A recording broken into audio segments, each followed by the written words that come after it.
Hello, ladies and gentlemen, and welcome to the Polyhedron Colorcast episode 61, which, according to my notes, is called Cows, Hobbits, and Cultists. I'm Steve Tudor. I'm John Cage. And I'm Andy Lewis. I'd like to start this episode by saying a big thank you to everyone. I had a look at our figures the other day. So last month, so April... Mine's looking pretty good. I've lost weight. Oh, I haven't.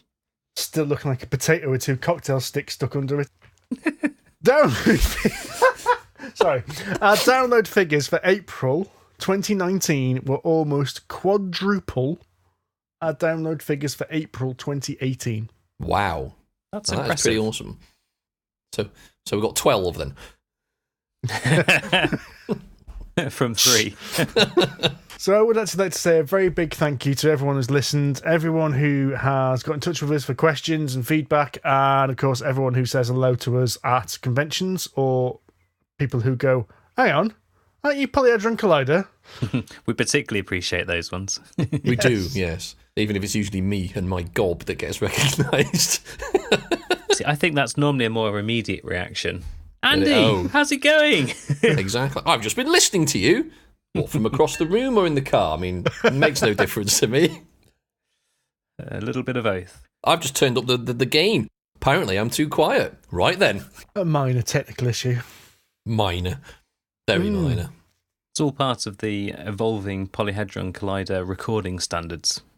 It's funny, if you listen back to some of our earlier sessions, like the difference to what we record now compared back then is incredible, actually. It really is, actually. It's nice that Steve has been so goddamn fastidious. It does actually show, even though he is a bit like Audio Hitler. I was going to say, you said fastidious. You didn't say pain in the arse, which is what I thought you were going to say. No, I'm going to say fastidious, because it has actually had a positive effect on the quality of the broadcast.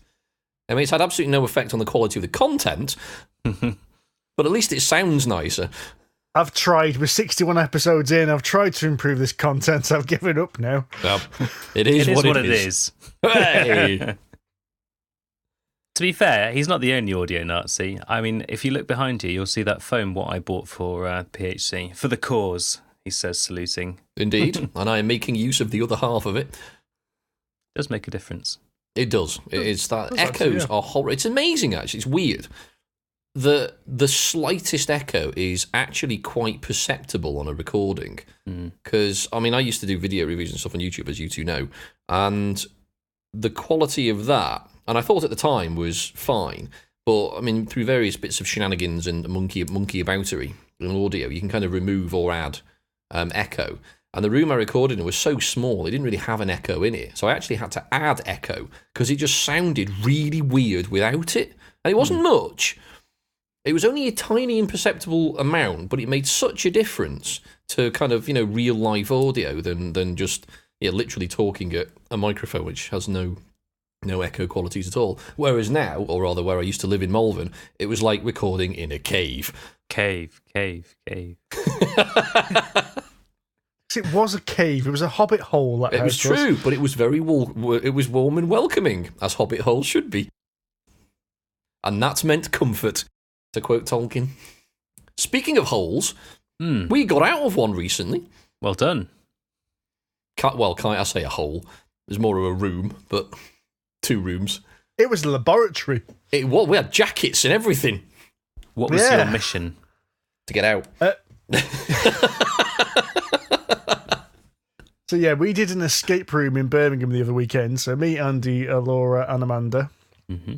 It was a science-themed one. I actually picked the one that was vaguely board game related because it looked a bit like Pandemic. Because it was about researching of a cure for a virus, and the virus gets out, and you've got an hour to lock down the facility before everyone dies. Nice. So that was in Birmingham. I thought you guys had gone to the one in Malvern. It's the Birmingham one, is it? No, it was the Birmingham one. No, it was the Birmingham one, yeah. Okay. Because that's kind of halfway between me and Andy at the moment. It is, almost exactly, in fact.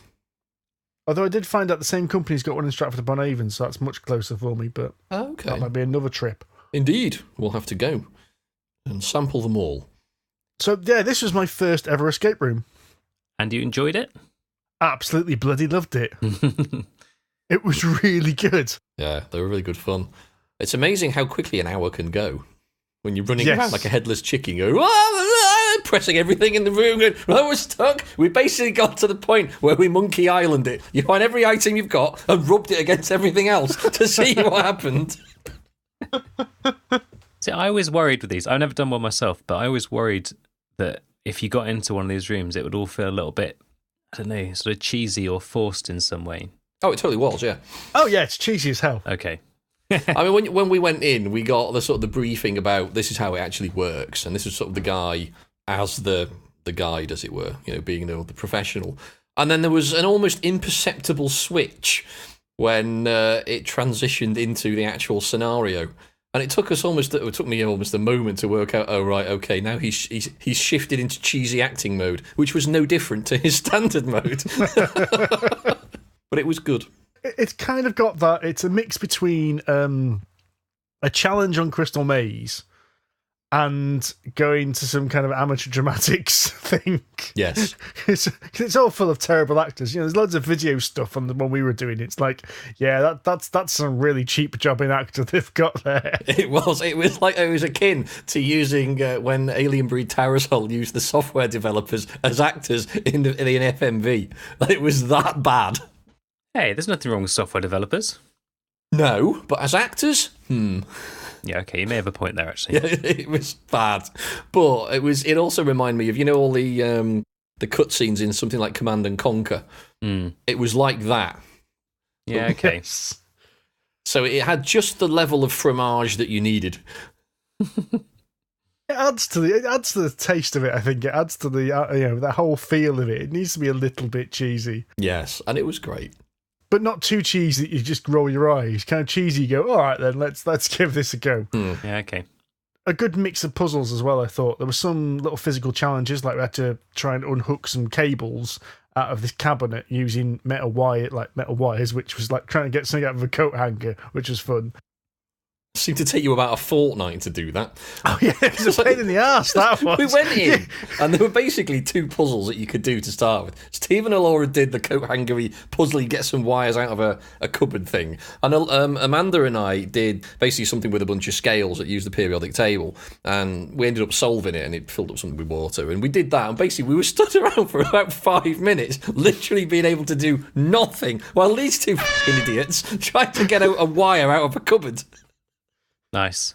It was like a patch panel, and what you had is you had a Mathematica puzzle on the patch panel, so the patch cables had to go into different connectors in order to unlock something. And it was just a pain. It really was like Crystal Maze physical challenge where you're there going, come on, there's a time limit here, I can't get the damn thing out of there. Come on, shooters, we're going to get locked in. I did like the point that the guy running it at one point did have to go, no, that's not the clue. Yes, and we did only get one clue, which was quite useful. And although Alora shat herself at one point, she was doing something against one wall. I think she was writing on a whiteboard or something, and there's clearly, obviously, another room with other people in it on the other side of that wall. And this really horrendous rumble happened as they started running against it because it came through into ours. And a scream. And a scream.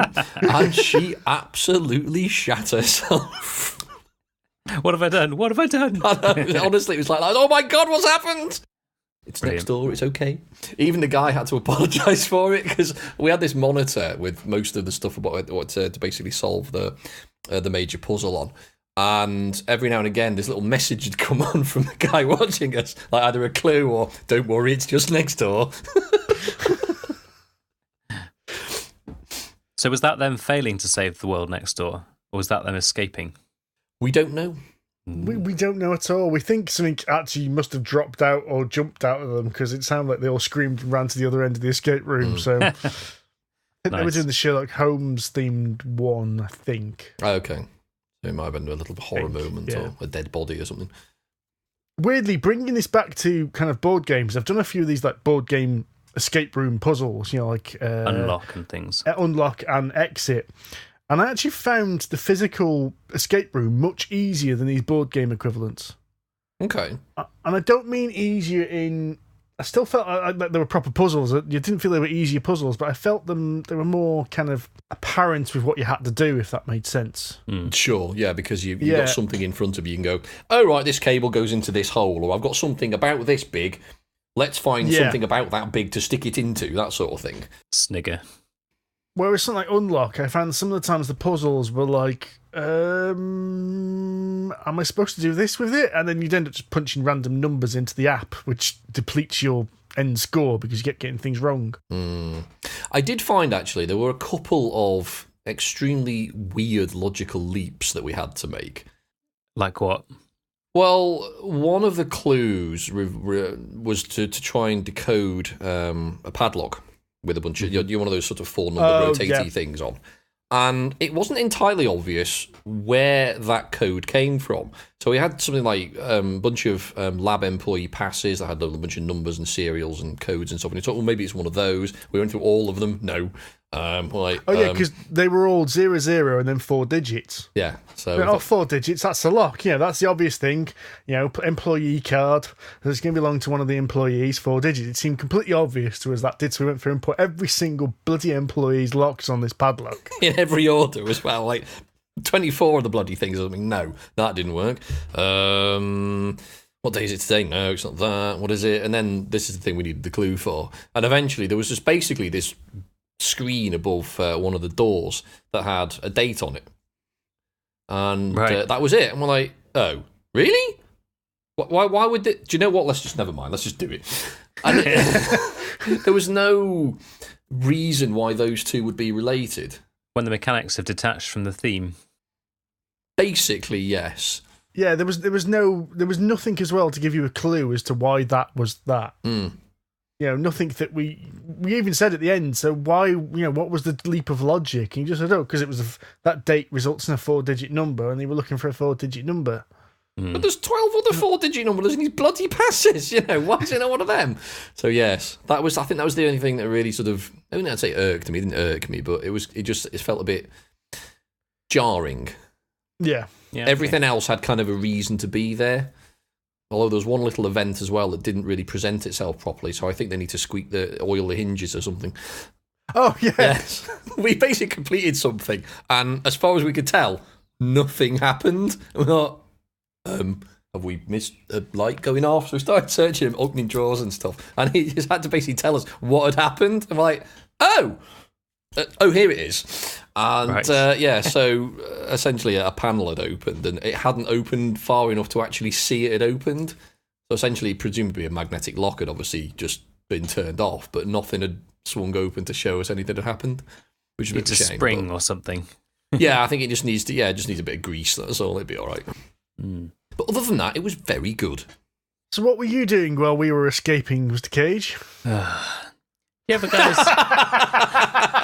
Clearly something not as exciting. Is it worth saying we also went to the pub afterwards? Oh, yeah, we did go to the pub, and we hit it hard. It was my aunt's 70th, which, that's okay. Like, family stuff gets in the way of playing board games all the time, for all of us. And we did walk up Snowdon that weekend, which was also pretty entertaining. Something, I need some training for my 3 Peaks challenge that's coming up in June. 3 Peaks challenge. If anyone wants to sponsor me, get in contact via Twitter. In fact, I'll send a link after this podcast. So before you guys listen to it, there should be a link on my Twitter feed. I will also put it in the show notes. Yep, explaining basically the company I work for, Zephyr Lidar, or ZX Lidar as we are now, which is owned by Fred Olsen, who also own Cruise Lines and Timex and a bunch of other stuff, are doing a walk for charity. So we're trying to do the 3 Peaks challenge in 48 hours, not 24. Don't ask. Leisurely. Yeah, well, I wouldn't say leisurely. It's still Ben Nevis, Scarfell Pike and Snowdon in 48 hours. Mere pimples, Mr. Cage. Yeah. Well, says Fat Andy on his arse on a leather seat. There are some spaces still, Andy. It's not too late for you to sign up. It's too late. It's all right. I'm busy. So what charity is this for, Mr. Cage? There are 3 charities, which I can't remember off the top of my head, because basically, no, it's not as bad as that. So they asked for suggestions as to what charities we should raise money for, and everyone sent in a bunch of suggestions. So there was like 30 charities when we started off, Wow. And we whittled that down to 3, which off the top of my head, I think there's 1 to do with cancer research, 1 to do with plastics in the oceans, and 1 to do with mountain rescue in the UK. Okay. So all some fairly worthwhile charities. So if you've got a few bob, anyone, and you'd like to support us, any encouragement you could give us would be most welcome, because frankly, after walking up 1/3 of that challenge, I was bloody knackered. Yes. It's tough terrain. I've done Snowdon myself. It's big. It is. And it's steep, and it gets steeper. I fell off. That hurt. Fell off Snowdon? Yeah, well, one of its little mountains. But yes, I fell off. I plummeted about 6 metres and landed on my arse. Jesus, ouch. Yeah. Ouch is the right... I had a bruise the size of, well... Your arse? Bigger, actually. It was genuinely about that big on my right backside cheek, and it went all the way down my thigh. To those not watching. Yes, about the size of a regulation soccer ball. And I bounced, and I went off the end of it and landed on a small ledge, probably about that big, so maybe about 60 6 centimetres. 1 man length. And, and managed to just about steady myself. Had I bounced again, I would have plummeted about 40 metres to my death. Unlucky world. Well, it's just as well you stopped where you did then. It is indeed. But yes, no, one has my sympathies, Mr. Cage. Snowdon is a bitch.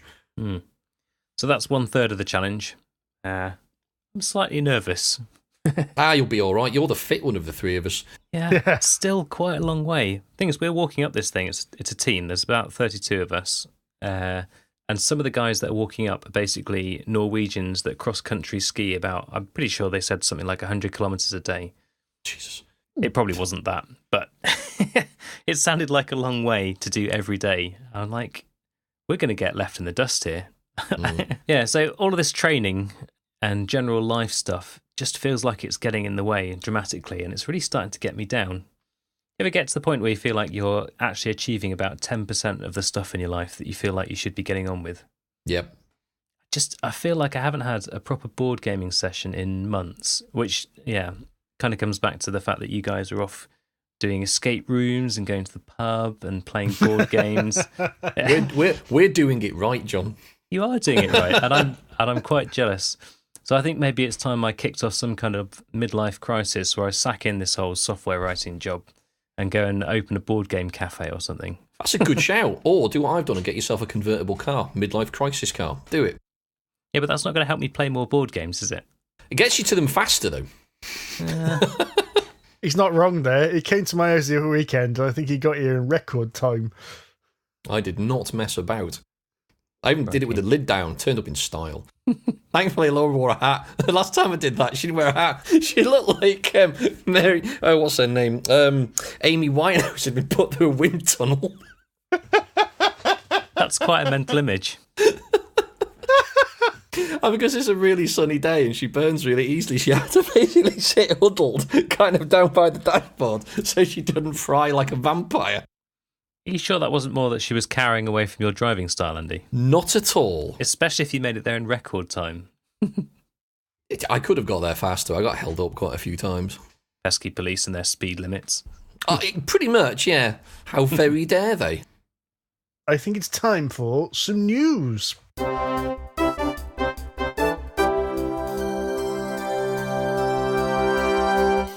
John's got his ferret out. John, put it away. You're on camera. You remember in the last episode we talked about Arcanum Worlds, Odyssey of the Dragon Lords? Oh, yes. I am aware of their work because we've backed them. Yes, I think both of us have backed that. I can't remember, did we mention in the last episode how they also just dropped out of nowhere this Baldur's Gate supplement? Don't remember hearing it in the podcast, but it has been on our news feed, I think. So Arcanum Worlds also dropped a Baldur's Gate source book and adventure for Dungeons & Dragons 5e. Yes, now I remember. You sent me the link and I nearly soiled... In fact, I did soil my trousers in anticipation and excitement. Indeed, this is available from DM's Guild, or Dungeon Master Guild. PDFs are pretty reasonable priced. If you're like us, you live in the UK and want a hard copy of this, it's rather dear. But still tempting. It's still very, very tempting. So what this is an adventure set in Baldur's Gate during the time of the Baldur's Gate video games. So about 150 years before the current 5e adventures are set. 25 years after the time of troubles. If you're a Forgotten Realms fan. So this has got stats for a lot of the characters, and you will meet those characters apparently in the game. And it's got lots of lovely artwork. I've been looking at the maps and the artwork, and some of them are absolutely fantastic.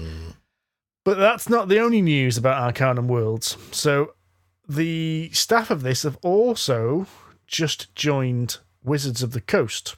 Ooh. To set up a new studio. This is exciting. This is good. This is exciting because we don't know what it means, because Wizards of the Coast have officially said it's not Magic the Gathering and it's not Dungeons and Dragons. Planescape Torment. Well, we don't know if this, because these guys came from BioWare, who made, Baldur's Gate and Mass Effect and all these brilliant games. We don't know if it means they're a video game studio or whether they're an RPG studio making a brand new RPG. True. Or something completely different. Either way, it sounds like they've got a decent team behind them, so let's expect good things. We can only be disappointed. Indeed. Well, I am excited. I'll be buying that. So it's kind of like Baldur's Gate 2.5, isn't it, really? Not quite a sequel, but... Yes. And I said that even if just you're thinking of setting a game in Baldur's Gate, this looks like it's going to be full of stuff for that. Awesome. Here's a question, though. You've all played Baldur's Gate. And, it's just after the time of troubles when gods were made flesh and forced to walk the earth. Do you not think 25 years isn't that long to clean up the mess they'd have made? If they're gods, though...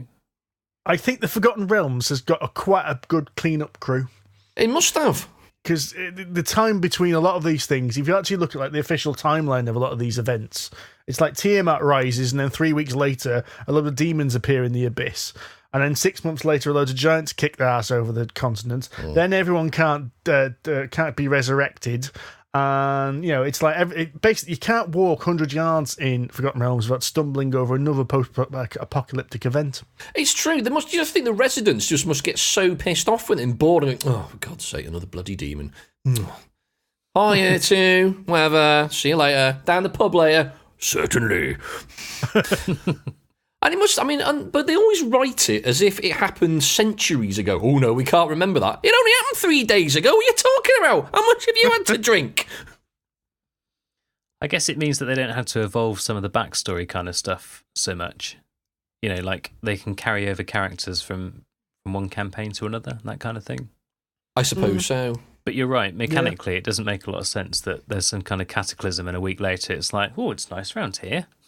Exactly. One thing I have heard is that essentially the idea is, I think Gary Gygax decided that it was kind of, you have your own almost like dimensional version of the Sword Coast or Forgotten Realms or whatever it is, and every adventure you have is independent of all of the others, but somehow some of the history weaves through it.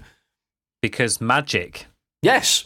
That's what Chris Perkins has always said. He said, in the end, it's your Forgotten Realms. So it's up to you which bits you want to use and which bits you don't, kind of thing.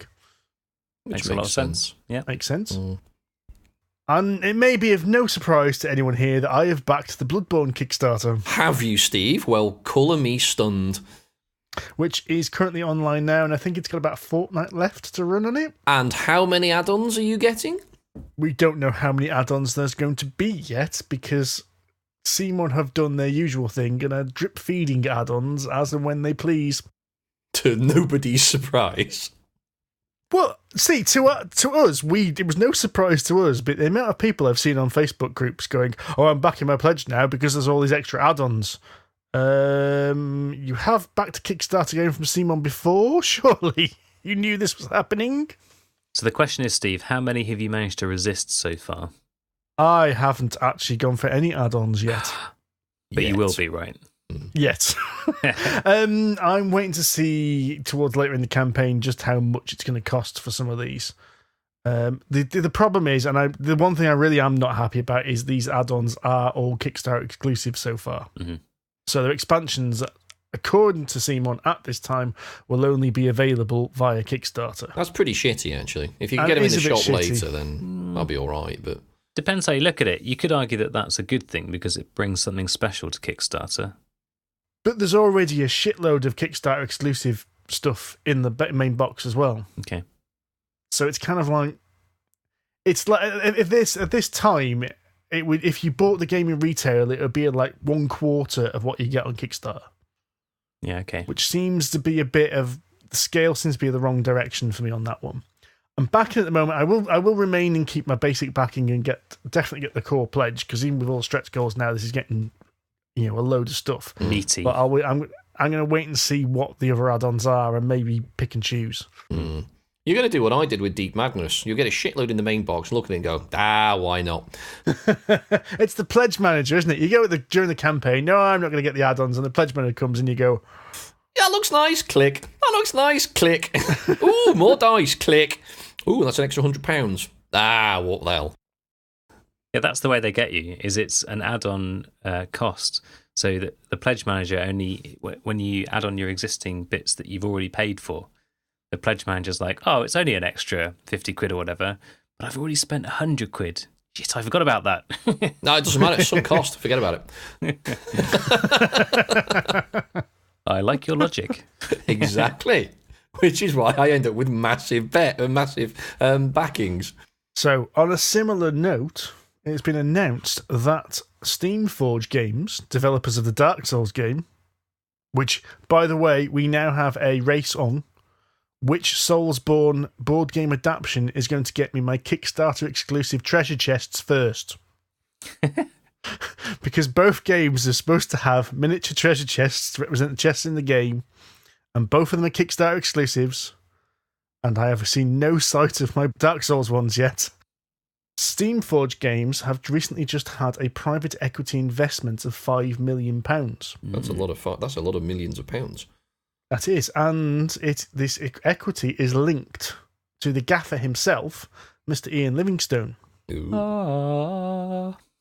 So, for those who don't know, one of the co-founders of Games Workshop and Fighting Fantasy Novels, and one of the main men behind Eidos Game Studio before they got bought out by Square Enix. So, before they got ruined. So, the question is that an investment? Or dare I say it, a bailout? I don't want to worry you, Steve, but not long before my headphones were confirmed to be never arriving, they also got some huge investment from a bunch of investors. I see. I'm just saying, just putting that out there. What happened with that investment, John? Did they just use it as a massive pub trip? A kitty Christ behind knows. the bar. Let us know when it runs out, mate. Had a particularly good party, flew a few jets around the world, and then went, yep, not getting your headphones. Coke. Indeed. Lots and lots of Coke. Yes. Yeah. Surely, though, to Ian Livingstone, £5 million is basically pocket change. Don't know. We don't know, but it's more interesting to see what's actually going to happen with Steamforged. Yeah. I'm surprised. Is it an investment or is it a bailout? Maybe it's a bit of both. Yeah, maybe it's a bit of both. Maybe if he realises they get their thumb out their arse and actually deliver what they're supposed to have delivered, they might do quite well and people will come back. Well, the thing is, their Kickstarters are not doing bad. They've released 3 or 4 Kickstarters since Dark Souls. That's a bit ropey. What's going on? And they've all funded very, very well. Just released or released and delivered? No, one of them has been delivered. One of them has been completely delivered, which was the Resident Evil board game. Okay. Apparently quite good, actually. Is it? Apparently. Okay. Speaking of which, Kollosal Games had their wrists slapped by Kickstarter this last week. Naughty last Kollosal. Couple of weeks. Naughty. Back in your box. Tut tut. They had 2 projects, and possibly 3, although the link is not confirmed, suspended. Suspended. So what does that mean in Kickstarter terms? They're gone for good, or...? Yes, that means Kickstarter have come in and closed the campaign completely. Ooh. Do we know why? There's been a lot of speculation. Of course. Kollosal themselves have not provided an explanation relating to the following 3 issues: outstanding fulfillment issues related to previous successful campaigns, running multiple simultaneous projects, and failure or unwillingness to clearly communicate with backers. Oh. So hang on a minute. They've been done for failure to deliver, and yet there are lots of things out there, Dark Souls being one of them, which has still failed to deliver thus far. I think it's a combined thing, because the major one is they appear to have 3 projects running at the same time. Are they all under different names? Yes. Yeah, I thought they might be. Because Kickstarter will only allow you to run one project at a time on your account. Okay. And they had 2 accounts called Kollosal and 1 account called Really something big. else, which... Ginormous. They had another account under a different name, and if you looked at some of the people involved, it's obvious that like the media manager was both the media manager for Kollosal and this other company, and I can't remember the name of this other company off the top of my head. Oh. And it's everyone's kind of hunch is it's mainly that which has been the issue. Mm. And also, a couple of eagle-eyed people looked into it, and it ends up that Kollosal Games have funded 12 Kickstarters and delivered 2. Whoa. That's not a great record. It's not good odds. No. So Even I wouldn't back that. We shall see what happens in the future. Oh dear. Do we know, is there any sort of high-profile games in that sort of lineup? The major one is the reprint of Eclipse. It's Eclipse 2nd Edition. Really? Ooh. They're responsible for that, and they haven't delivered that yet. Or irresponsible. Haha. I'm glad I didn't sell my first edition copy then. Well, yeah, because no one's got their 2nd edition yet. And the last one I wanted to mention from the news is that Plaid Hat Games have cancelled their expansion for Guardians Retribution. What's that? Exactly. Right, next. I want to mention this because Plaid Hat have cancelled an expansion to a game that we've never heard of. In fact, I'd never heard of this game until they'd announced they cancelled the expansion. Likewise, you posted this the other day, and I genuinely thought it was like a cash-in on Guardians of the Galaxy or something. Like there was like some kind of underlying Guardians of the Galaxy game that I'd never heard of, and to be honest, probably wouldn't be interested in. That's not to say I don't like the films; they're great, but it's not obviously anything to do with that. So even less interest.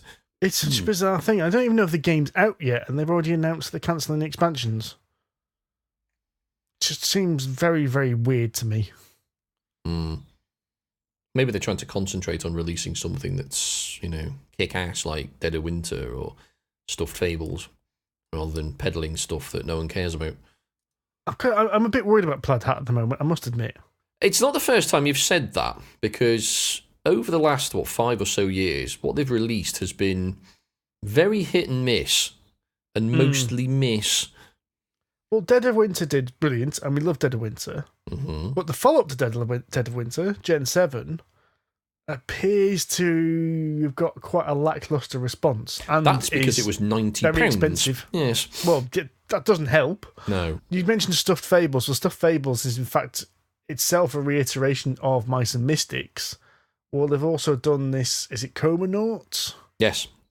Which I'm not hearing much about Comanauts. Mice and Mystics and Stuffed Fables got lots of good feedback. And then Comanauts, nobody seems to be talking about that now.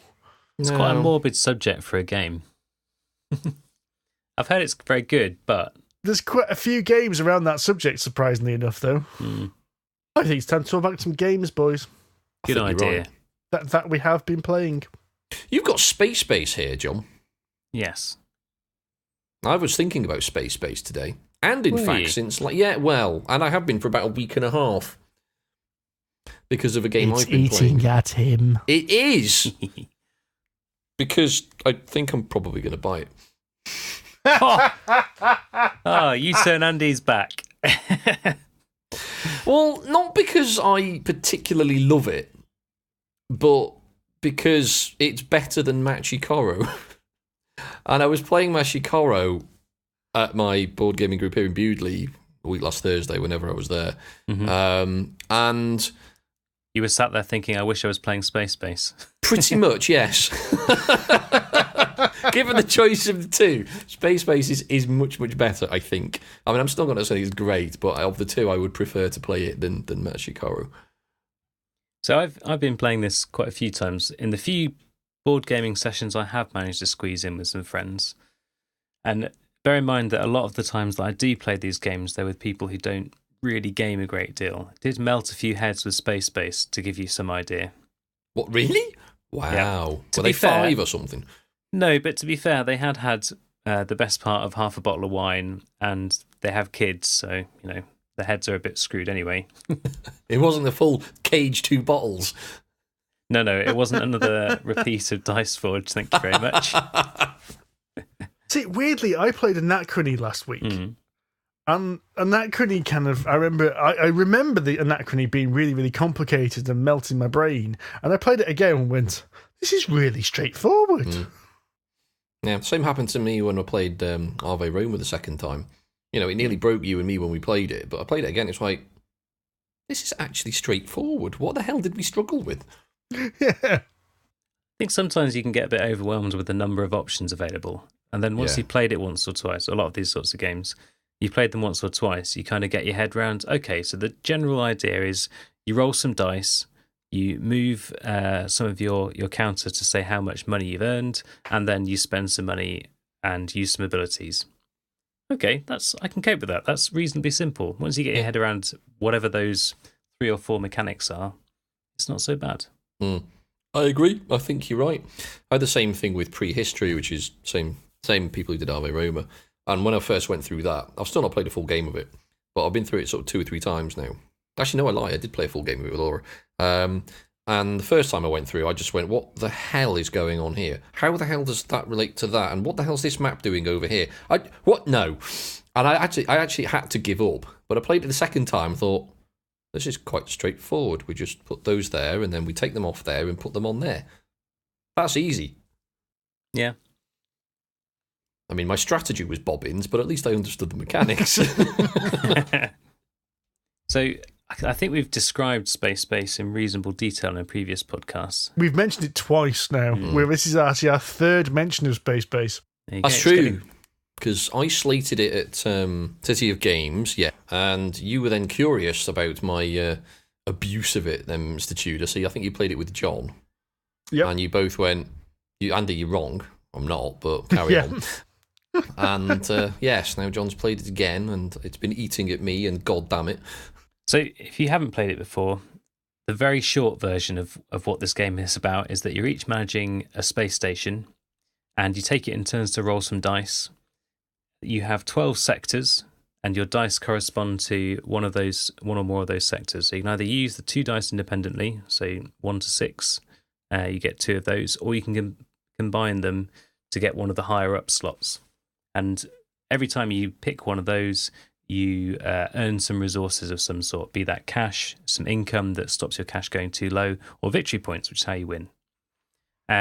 Every time you have a turn, you get a chance to buy some more ships to dock in your station, and when you dock a ship, you take the one that's in existence and deploy it onto the top of your board, which means you gain its benefits every time someone else rolls a dice. And that's kind of the crux of the game. The bit that confused us, and confused you and I, Steve, in particular, when we'd played before, was the difference between abilities and rewards. So some of the cards have little charge cube spaces on them. And when you roll that dice, if it's on your turn, you roll that dice, you add a charge cube to it, it activates or allows you to activate an ability. So the rewards are what you get when you roll a dice. You get the stuff straight away. You might get a charge cube, you might get some money, you might get some more victory points, you might get some more income. The abilities that you activate, those are the things that let you do special stuff. So it might allow you to shift 2 dice when you combine them 1 to the right, or it might allow you to buy some extra ships outside of your turn, that kind of stuff. And the thing that we'd missed before is that there's particular places where those things activate.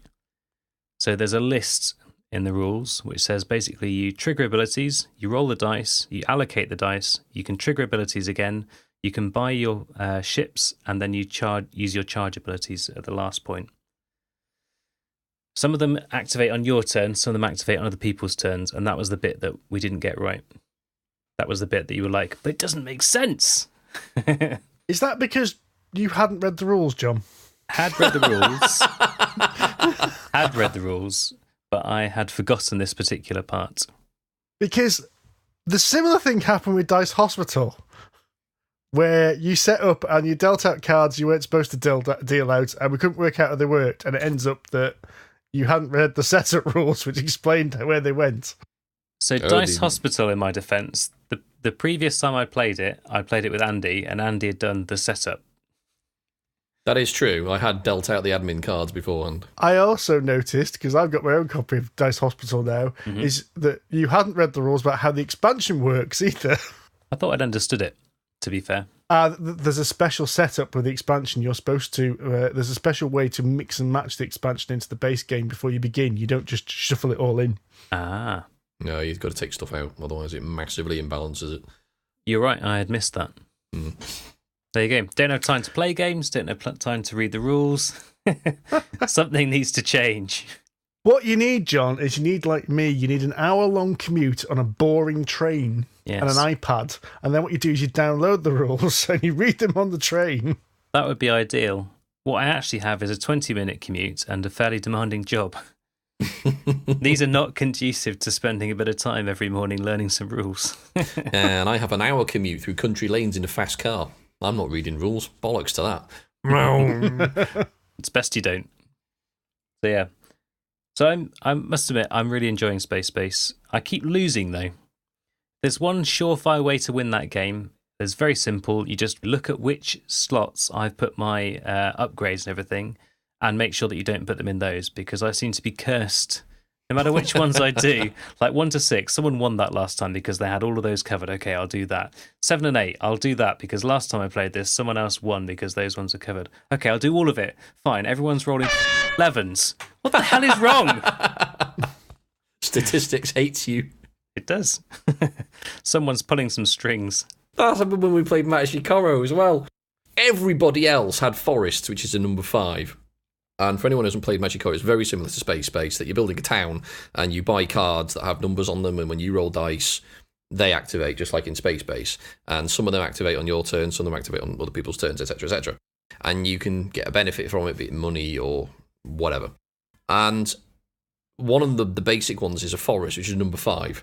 Everybody in the game had bought a forest except me, and everybody rolled a 5 every bloody turn, and everyone, you get something like 5 money every time for a bloody forest, and I'm sat there with 2 money, and everyone else is buying all the cards. Andy, what are you doing on your turn? Oh, call, it would seem. Next!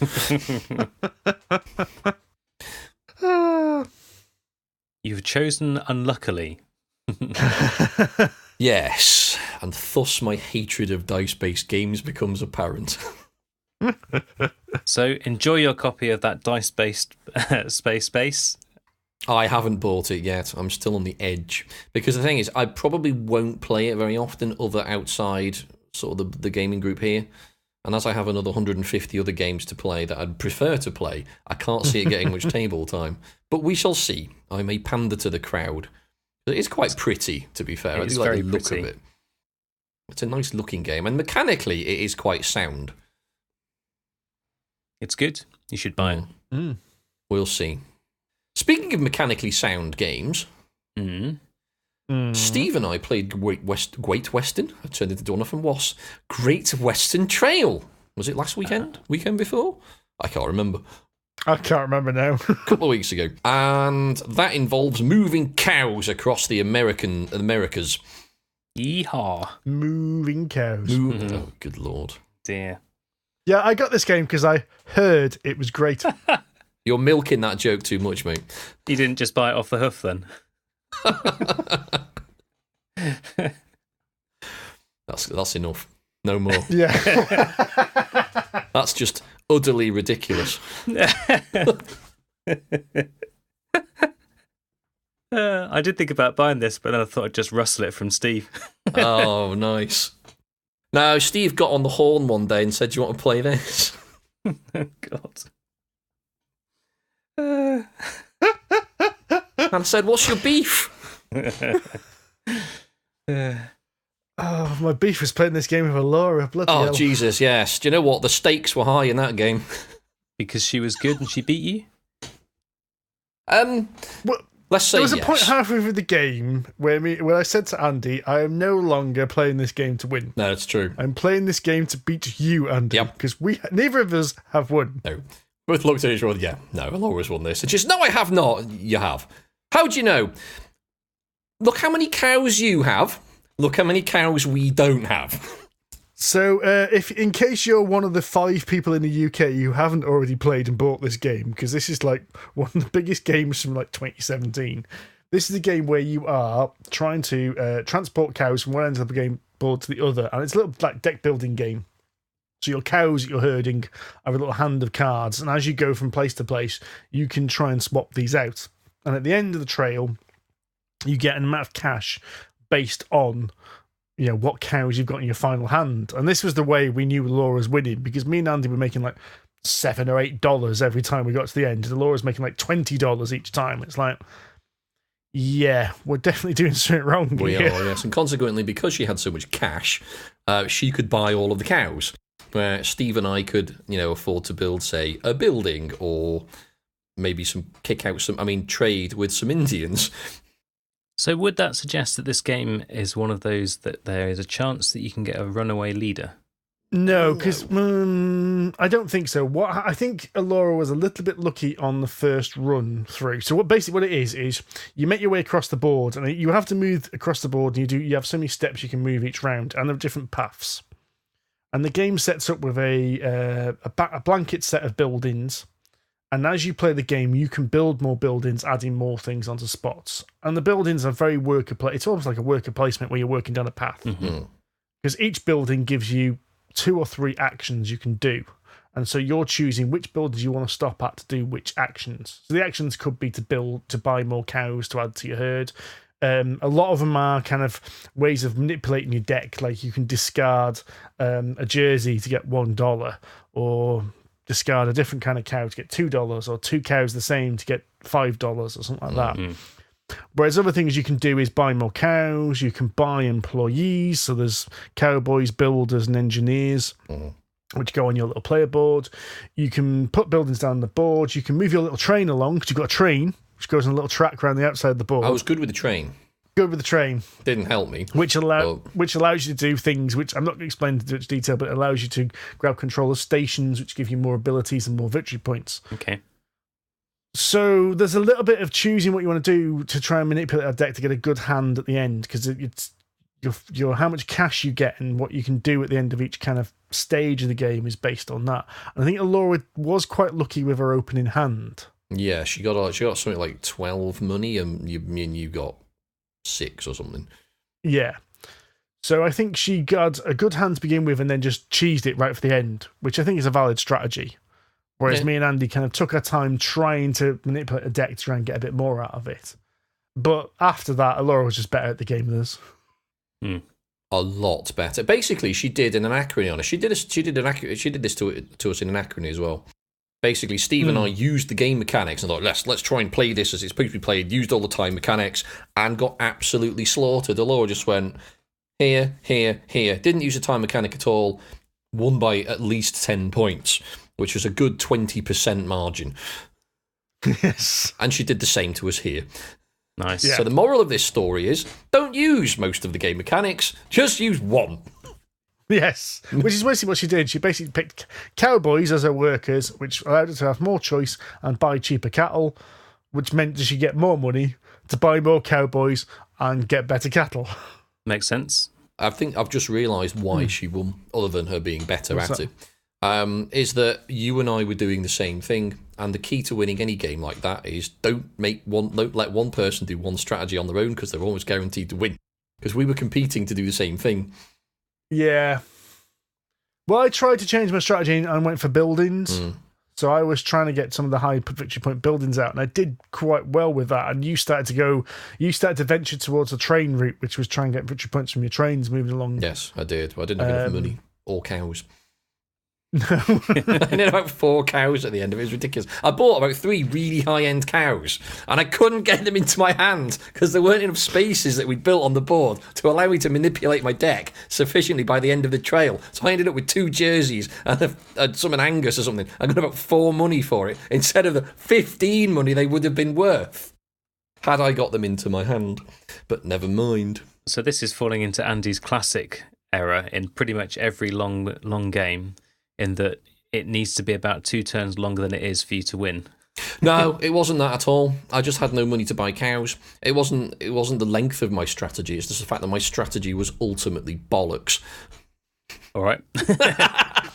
Yeah. But thank you for trying to save my graces there. I will freely admit that I f***ed it up royally. Nice. Now, when we played this, we packed it up and you went, I want to go play this again when I get home. I did. Did you do that? I did not go and play it. No, I didn't play it again. I did get it out and sort all the counters out, though. Because I did what you did. When I first got it, the way the counters are organised, there's like 3 or 4 different types. There's like Indian ones, so Native American ones, engineer, like pictures of these things. And I thought it'd be a really sensible idea, without reading the rule book, to basically sort them out into the different types. Turns out that's not the way to do it. So I basically went through the entire game again, resorted it all.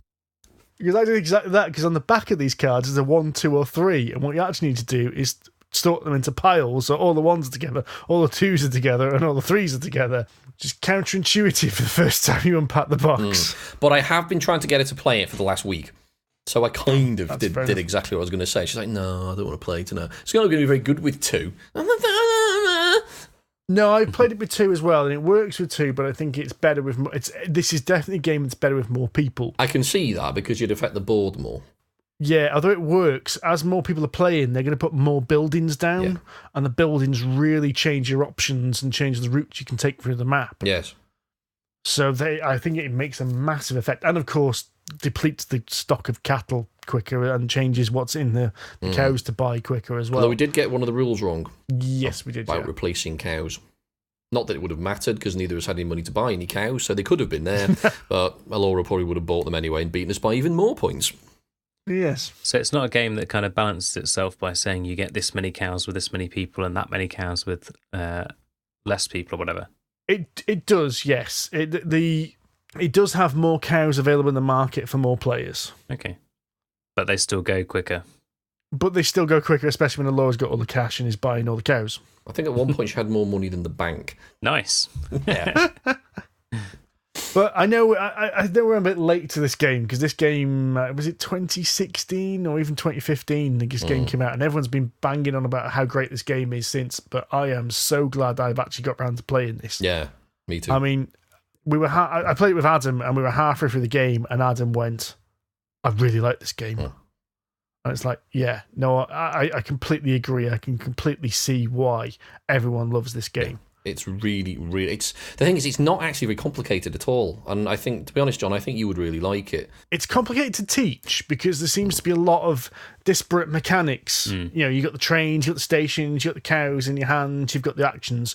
But once you've got your head around what the actions are on the buildings, and the fact that it's one of those games that gets more complex as you play because more buildings go down, actually playing the game is easy. You move your cowboy along, you take those actions. That's it. So it's like a worker placement game where you've only got 3 actions to choose from, because you can't move any faster than that. Even though there might be 20 actions on the board, you can only ever pick from 3 actions, because that's how far you can move your cowboy along the board.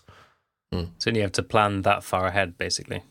Yeah, even your thinking time is not that important. And you don't have to worry about someone else getting there before you and taking all the juicy stuff either. It can... I don't want to say it's multiplayer solitaire, because it's not. Because you are still trying to look at what other people are doing, because there's a little bit of a race in places. But at the same time, you don't have to worry too much about like someone going to a spot and grabbing all the all the cash from that spot. You do sometimes have to think, oh, there's a longhorn available to buy, and I could really do with a longhorn in my deck, and someone else grabs it. But it's not the end of the world, because there's a chance that another longhorn will come up in the market later on. Yeah, okay. Yeah, no, it's really, really clever. And it is, I mean, you said to me when we played it, Sandy, honestly, once we've done one round of this, you'll understand it. And he's right. It is like, well, this bit does this bit does this. And I'm looking like, oh my God. And then, yeah, played a single round of it, movie guy, okay, yeah, this makes perfect sense now. And it is mechanically. Strategically, not so much, but... At least you know roughly what you can do. Yes, exactly. Yeah, it's really straightforward. And I think because you've got such limited options of what you can do each round, the thinking time's less. Yes. So it's not like when you start a round and you've got to look at everything and try and work out what all your options are. You say that, but Laura did take a long time on some of her turns. She's like, I'm sorry, I know I'm being slow. Yes, you are. Get on with it. You know what really helps when you feel like you're slowing the game down is to have everyone else in the game going, come on, it's still your go. Come on, think faster. I'm trying to. I'm annoyed with myself for not playing this game sooner. Yes. I really am. I've owned it for, God, it must be about a year now, and I've, still not played my copy of it. So that was Great Western Trail. We much enjoyed that. Yes. And we should make it a 3 for 3, even if we just buy it for John. We shall introduce Mr. Cage to it. Yes. I'll play it. I think you'll like it, John. I really do. One game I did play over this weekend, which I'm sure you could get into and playing straight away, is Lord of the Rings Journeys in Middle-earth. Do tell. Purchased this game recently, and I say you will understand this game pretty quickly because I actually think this game should be called Mansions of Mordor. Okay. Paul described it slightly differently. He described it as, was it Imperial Mansions of Descent? Something like that, I think he Yes. said. Yeah, because it's basically on the mechanics Imperial Assault, the app of Mansions of Madness, and the dungeon crawling ability of something like Descent or whatever. So yeah, this is the latest app-driven game from Fantasy Flight Games. So you have to have an app to play this in much the same way as Mansions of Madness. To be honest, app-driven game from Fantasy Flight, there's a good chance I'm going to like this. So this is using, of course, Lord of the Rings license. You've mentioned Descent and Imperial Assault. Now, Descent and Imperial Assault are games that can be played without the app, where one person plays the villain and everyone else plays the heroes, but can be played with an app version that makes it into a fully cooperative game. I must admit, even though I own both Descent and Imperial Assault, I've not played the app versions of those games yet. I haven't quite got round to it, but I really do need to have a go of them as a point of reference now. So Lord of the Rings borrows a lot more, I think, from Mansions of Madness. The rules are almost exactly the same. Okay. 2 actions each. Right. Move 2 spaces. Interact with something on the board. So something on the board is like a search a token, which you'll know from Mansions of Madness. An individual. So in the first game, you find a lonely hobbit walking in the hills. Yeah. Or there could be a bunch of monsters that you have to go fight. Ah, yes. Move twice, get devoured by cosmic monstrosity. Got you. Scratch out cosmic monstrosity and replace it with orc. And yeah, Tick. not far off. Now, the real difference here, apart from the theme, but we'll get that into a minute, is it's got rid of the dice mechanics. So rather than having dice to do a test, what you have is you have a little deck of cards, and they are a little deck of little cards. It's the little wee Fantasy Flight ones, which are your skills, and each one of these cards has got, some of the cards have got like a little golden star in the corner. So what you do is, if you've got a skill, like say I've got Gimli and I have to test strength. Gimli's got a strength of 4, so I reveal 4 cards from the deck, and I count up the amount of stars, and that's how many successes I've got. Okay, interesting. And much like in Mansions of Madness, you can convert magnifying glasses on the dice using Mythos tokens. In Lord of the Rings, you have inspiration tokens. And if you got any of the cards have a leaf symbol on, you can spend 1 inspiration token to convert that leaf into a success. Oh, very nice. Yeah, okay. I was going to say, Fantasy Flight game without dice. What is this new devilry?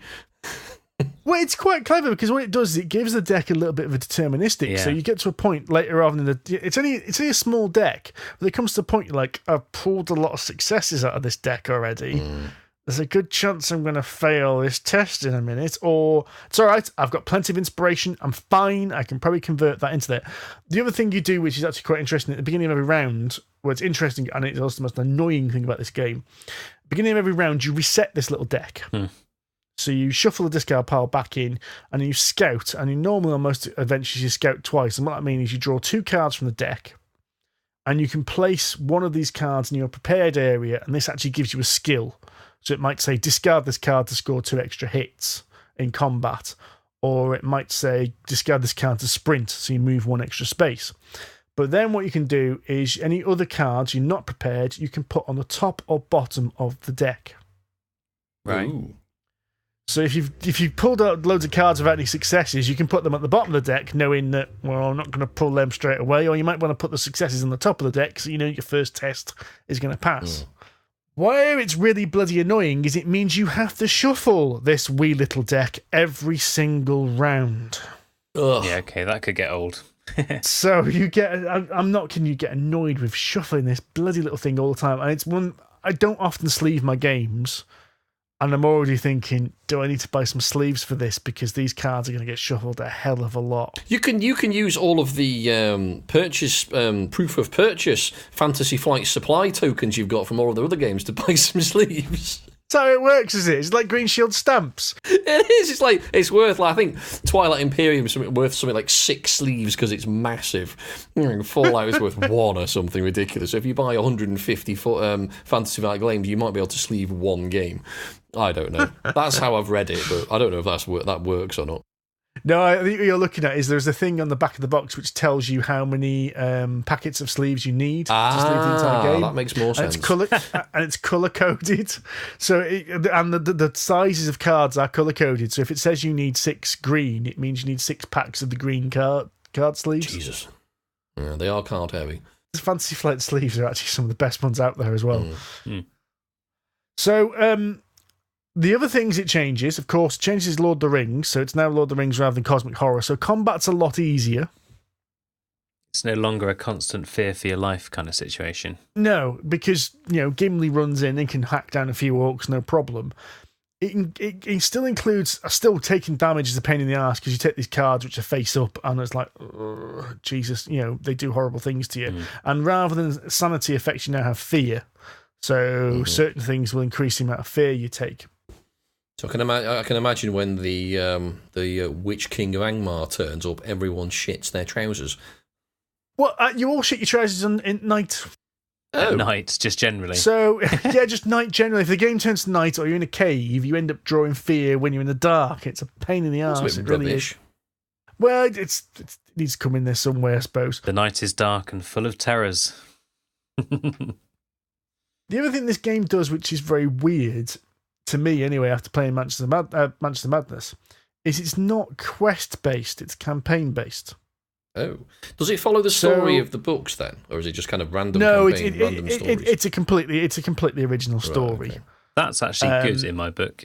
Like, if you know the story too intimately, it can be a bit like, okay, and then we go to Mordor, and then we do... Yeah, I agree.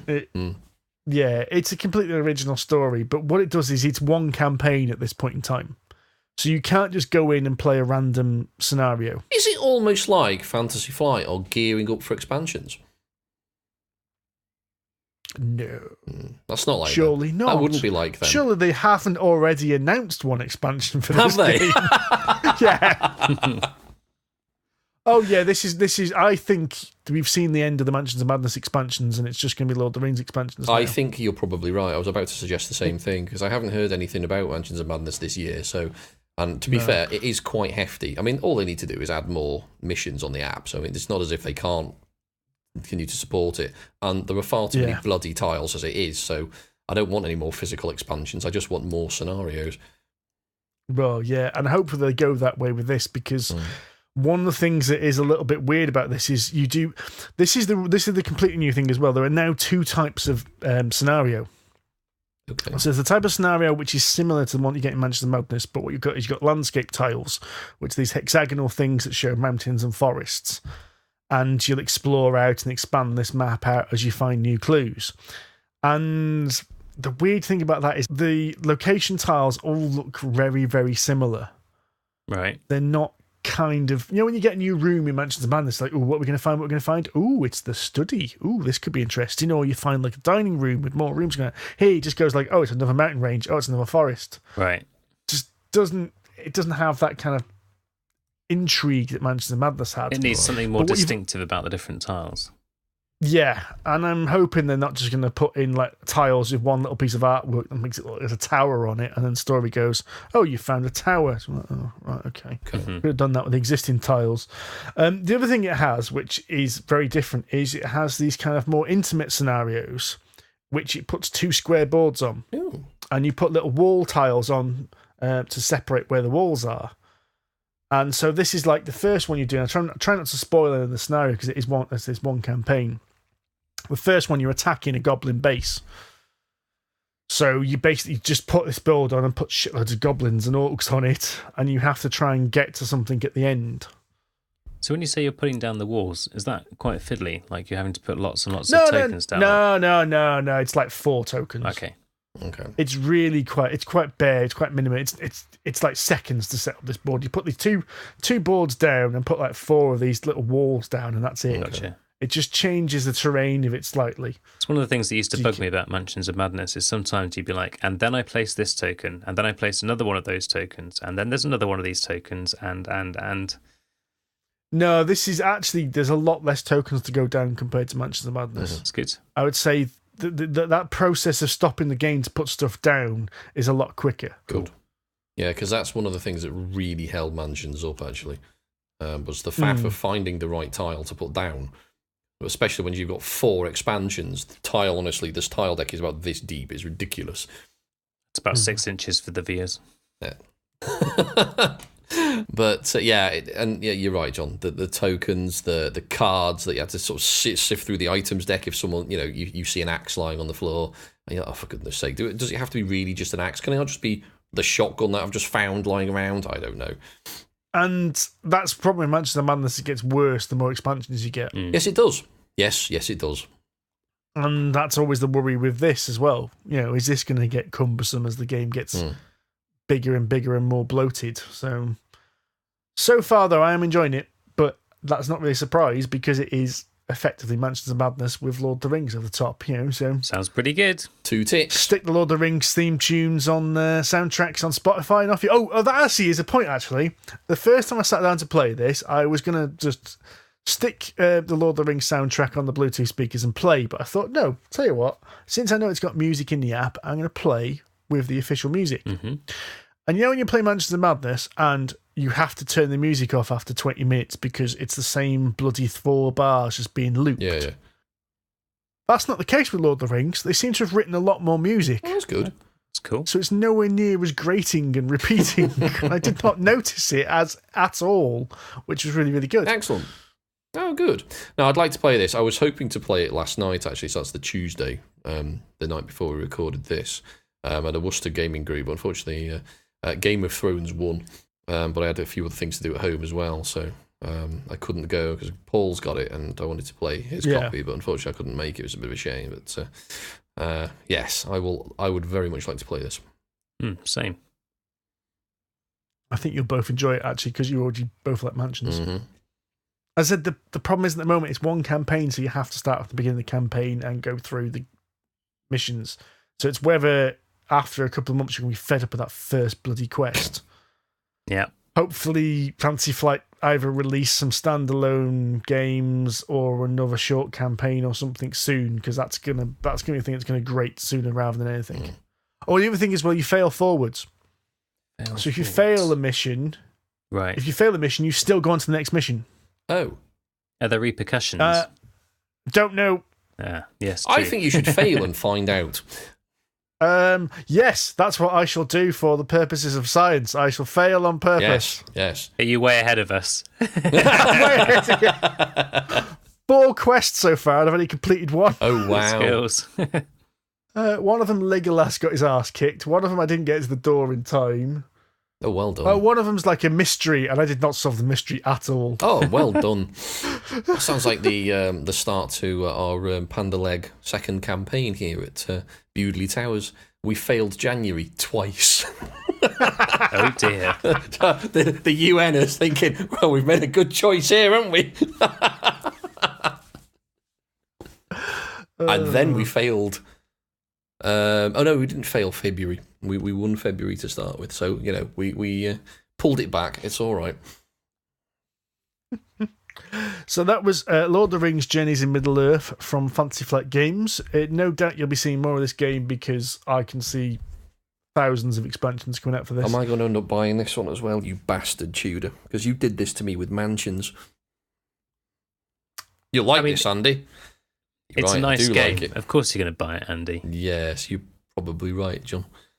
So, another game I played, and I played with you as well, Andy. You did. So, we played a game of Perdition's Mouth, Abyssal Rift. I'm quite excited about this, because we got this demoed to us briefly in some limited capacity when we were at Aircon. Yeah, okay. I was rather hoping that you could have made it over when we played that, actually, but you couldn't make it that day. So this is a fantasy dungeon crawler type game. take on one of your fantasy heroes of choice and make your way into a cultist-infested dungeon.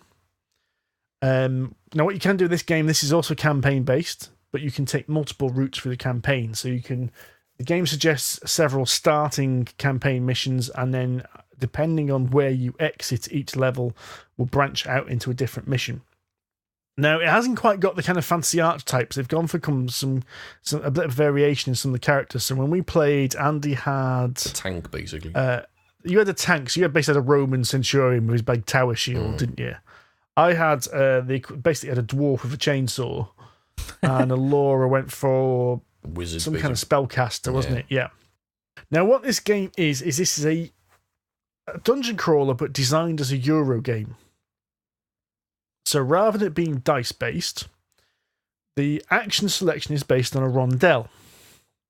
So every character has a different amount of action points, and the first thing you have to do is select which action you're going to take on the rondel, and it costs you action points to move your marker around this. So a rondel is basically just, imagine like a clock, and you want to get from 9 o'clock to 12 o'clock because you want to attack, so 12 o'clock's your attack, so you go 9, 10, 11, 12, that's 3 actions to get there, so you've spent 3 of your action points already.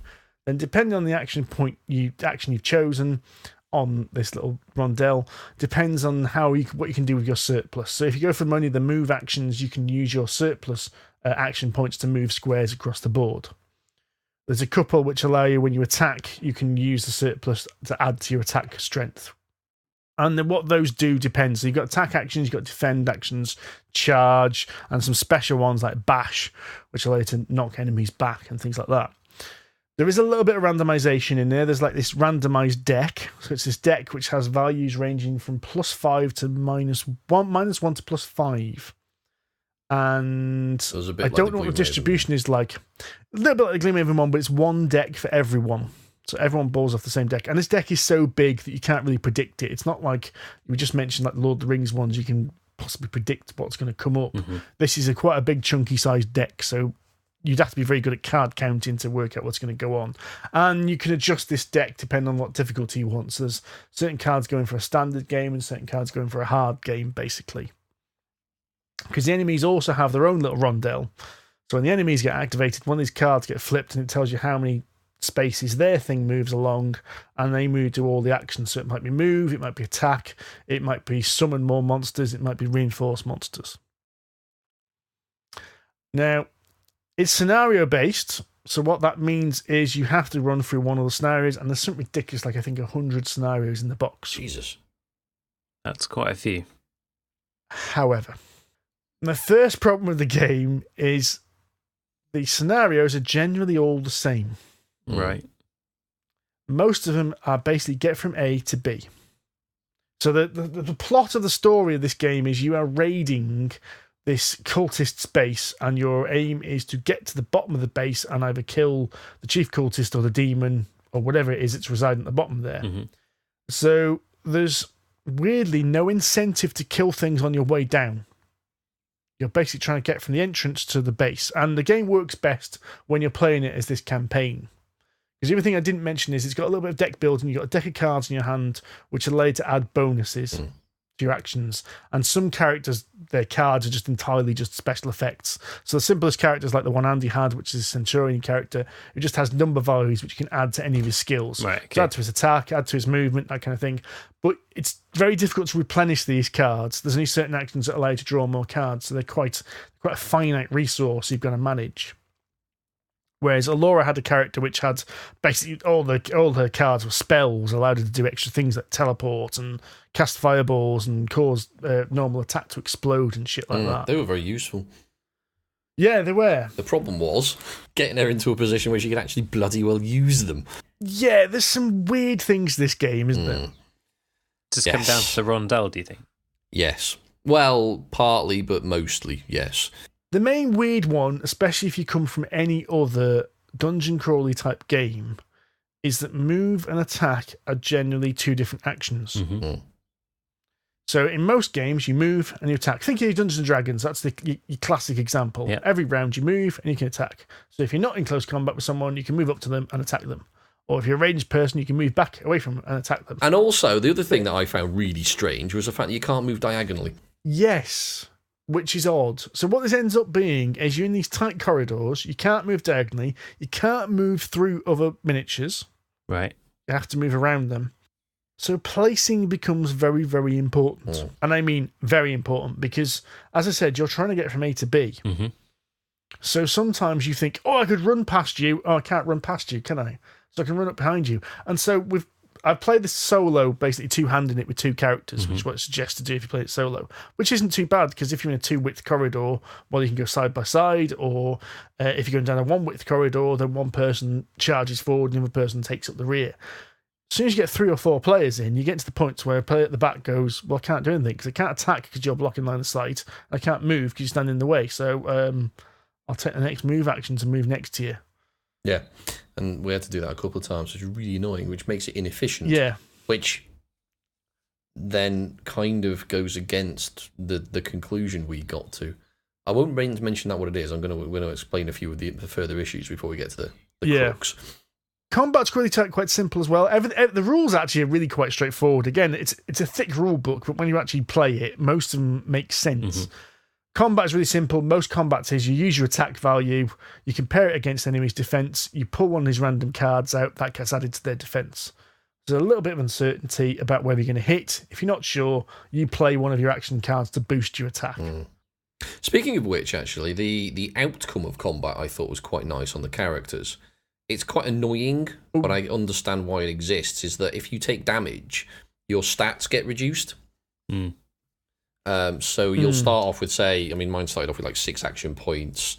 I think I had 6 hit points, something like that, and a certain level of attack and a certain level of defense. But once you start taking a kicking, your number of action points diminishes, your defense isn't quite as good, so it becomes quite cumulative. Now, I've played a game like that before, and it became really bloody annoying, because once you'd taken a single hit, you essentially were almost out of the game. It was that severe. It wasn't quite the case here because you can do something about it. You can heal, you can rest, people can other heal you. So it's not quite as bad, and I think it works quite well. Healing is quite rare in this game. It is, but there is an action to do it. No, there's an action to rest. That's not heal. And certain characters can heal. The other thing as well, if you take any damage, a wound card gets put on top of your deck. So your deck of these really handy cards gets clogged up with wounds. And if you're playing the campaign, the wounds carry over. Although you'll replenish all your hit points, the wound cards carry over in your deck from quest to quest. Meaning the more damage you take in the early adventures, the more it hinders you later on. Do you remember the guy, when he just explained it to us, Steve, saying that healing is crucial, and depending on the mission that you're going on, you'll want to pick the right characters for it? And almost always you'll want to have a healer with you. Which is all right saying that if you're planning ahead and knowing what the missions are going to be later on. But I said if you play the campaign as the game seems to be set, you don't know what those missions are going to be later on. And also, as I said, it sounds like the game is designed for 4 characters, your classic 4 characters. And I said I've played it with 2 and 3 now, so there's maybe you need to add one into it. Now, okay, well, another thing I want to just briefly mention is, again, the scenarios. I've played a good chunk of about 5 or 6 different scenarios, but it's a 5 or 6 out of 100. The boards are static, so it's not like, say, Gloomhaven or Descent, where you're building up a board. What it is, it's a standard board, and you'll put some tokens on, much similar to what you did to Mansions of Madness, actually, that might block off routes through this, or change the way in which you move through the board.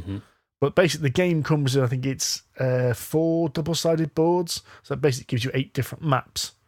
So every single mission is going to be based on one of these maps. And I said a lot of the missions just involve going from A to B. So it's like trying to get from the entrance to the end of IKEA kind of thing, basically. Right. You go in for a couple of candles and you come out with 4 wardrobes and a new kitchen. You try and take some shortcuts and realise you're back at the first sector that you started in. It means that the scenarios themselves are just not as interesting as the scenarios in other games. I mean, when you've got Descent has some amazing scenarios where both sides have got some drastically different objectives. These are get from A to B, and also the AI for the enemies is rather straightforward as well. in that basically cultists will try and raise the alarm, which actually is quite fun. Yeah, so cultists will attack you if they're in range, but if they move, they cheese it to the alarm. Yeah. If they get to the alarm, the threat goes up. Threat going up means more baddies come every time baddies spawn. And if you play the campaign, the threat stays where it is. Jesus. The more cultists cheese it at the beginning, the more the threat gets, and the more the later games get more difficult. Oh, Jesus. So that's really clever. I like that. But it does mean that you play the games and basically the monsters work the same way in every single game. These guys are going to run towards you. These guys are running away from you. They're going to attack. So you can kind of strategize and plan around that and then sort of optimize your moves. Yeah. It does mean there's not much variety because by the third game of the campaign I played, I think I'd seen every enemy apart from like the really big bastard demons. You know, the top tier bad guys, which meant it was like, okay, could have done with like a bit of variation in some of the bad guys, I thought, and what they do. Yes, which then leads us on to ultimately the conclusion. It basically is a puzzle. Or a method in optimization is basically all it is how do I get from A to B in the most efficient way? Yes. It's not because of the mandrolic or predictable way that the bad guys appear, because of the obstruction that your characters can cause to other characters. And as the designers said, you need to choose your characters carefully. That all basically just comes together to go, right, you have a puzzle. Pick your conditions and solve it the best way you can, which becomes kind of boring. So is the problem then that there is always going to be one correct way to do it? That's what you're saying. That No, you're going to have different combinations of characters and different combinations of creatures coming out, slightly. But imagine it's like Pandemic. Pandemic's a puzzle. But you wouldn't say it's the same puzzle every time, would you? the way we play it. 2 turns in, we've right. lost. Never mind. You're right. Generally speaking, it's not. Just make sure that Steve doesn't pull the cards, right? There will be an epidemic. Every second, Steve. Oh, there it is. Yep. But that's basically what it is. It's that kind of, it almost feels like there's always an optimum solution to what you're doing. So whereas you take something like Descent or Imperial Assault, which has got a lot of dice based in it, that bit of randomness means that, okay, I can charge this and I can kill this dragon on one hit, or I might get absolutely slaughtered kind of thing. Here, there does feel like there is, okay, if we sit down and think about this, there's an optimum way in which we can solve this current puzzle, let's say, which is the state of the board as it currently is now. And you can choose the order in which players take their turns, which can affect the rondel, which means some actions become more efficient than others if players go in different orders. Yes. So, I mean, and I can see what the designer's trying to do here. I can see the appeal of this. You can see that what he's trying to do is turn it from this completely random dice fest into something that is a puzzle, that is something you can predict a little bit and find the optimum route through it. But I think with doing that, it loses some of the excitement that you get out of these kind of theme-heavy games like Descent and Imperial Assault. See, I agree. I found it... You need more randomness, do you, Andy? Yes, actually. I mean, I know it sounds weird that I do slag off dice games, but the thing is, I don't mind dice being in games, provided they serve a sensible purpose, and your fate just doesn't lie solely in the dice. Yeah, exactly. okay. If you can be proactive about tipping the balance in your favour or reacting to a particular role in a certain way, I don't mind that at all. It's fine. And you're shooting things. There's going to be some random. Sometimes you'll hit. Sometimes you won't. That's fine. I don't mind that at all. It adds to the excitement. It adds to the tension. It adds to me swearing at Steve for getting jammy when I tried to steal his Jedi for the 3rd time over. Things like that.